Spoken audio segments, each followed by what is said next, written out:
Assalamualaikum warahmatullahi wabarakatuh. Perkenalkan, nama saya Flora Febri Vanessa dari kelas LA 10. Dalam video kali ini, saya akan mempresentasikan atau menjelaskan hal-hal apa saja yang telah saya pelajari dari mata kuliah Entre Strategi. Yang pertama, saya akan memperlihatkan topik penjelasan yang akan saya jelaskan pada video kali ini. Yang pertama, saya akan menjelaskan secara singkat mengenai strategic entrepreneurship. Yang kedua, penjelasan formulasi strategi pada tahap input, matching, dan decision.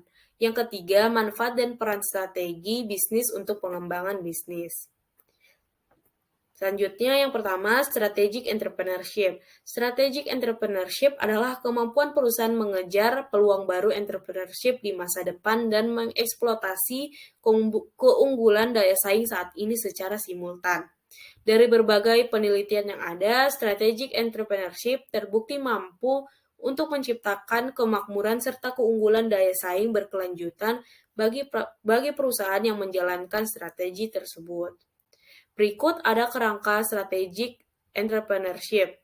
Dalam membangun strategi entrepreneurship dalam perusahaan dapat dilakukan dengan melakukan kegiatan inovasi yang bersifat eksplorasi, dan eksploitasi. Yang pertama, inovasi eksplorasi adalah inovasi yang sifatnya menggali peluang-peluang baru di masa depan yang nantinya akan menjadi keunggulan kompetitif bagi perusahaan. Yang kedua, inovasi eksploitasi adalah kemampuan perusahaan untuk mengefektifkan keunggulan daya saing saat ini dan menciptakan peluang pasar yang baru. Selanjutnya, ada formulasi strategi pada tahap input, matching, dan decision. Yang pertama, tahap input. Tahap input terdiri atas matriks EV, matriks IV, dan matriks GPM.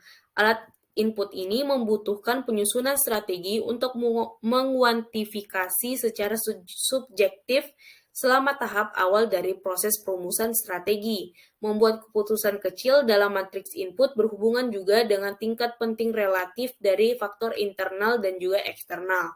Memungkinkan untuk penyusunan strategi untuk menghasilkan dan mengevaluasi alternatif strategi secara lebih efektif. Selanjutnya, tahap yang kedua ada tahap matching. Tahap pencocokan ini dari kerangka kerja perumusan strategi terdiri atas 5 teknik yang dapat digunakan, yaitu matriks SWOT, matriks SPACE, matriks BCG, matriks IE, dan matriks Grand Strategy. Alat ini bersandar pada informasi yang diturunkan dari tahap input untuk mencocokkan peluang dan ancaman eksternal dengan kekuatan dan kelemahan internal. Mencocokkan faktor keberhasilan kunci internal dan eksternal adalah kunci untuk menghasilkan alternatif strategi yang layak secara efektif. Selanjutnya, tahap yang ketiga ada tahap decision. Analisis dan intuisi memberikan dasar untuk membuat keputusan perumusan dari strategi. Teknik pencocokan mengungkapkan alternatif strategi yang layak. Banyak dari strategi ini kemungkinan diajukan oleh manajer atau karyawan yang berpartisipasi atau terlibat dalam aktivitas analisis dan pilihan strategi. Strategi tambahan yang dapat dihasilkan dari analisis pencocokan dapat didiskusikan dan ditambahkan ke dalam daftar pilihan alternatif yang layak. Selanjutnya, topik terakhir yaitu manfaat dan peran penting strategi bisnis untuk pengembangan bisnis. Jadi yang pertama, dengan adanya strategi bisnis akan menjadikan sebuah bisnis lebih mempertimbangkan dalam pembuatan keputusan. Karena pembuatan keputusan tersebut akan didasari oleh target-target yang mendasari. Yang kedua, mengetahui tujuan dan prioritas bisnis. Dengan adanya strategi bisnis, perusahaan akan lebih mengetahui hal-hal apa yang perlu dicapai terlebih dahulu dan mengurangi langkah-langkah yang tidak perlu dilakukan oleh perusahaan. Dan yang terakhir, membuat ide-ide bisnis lebih terencana.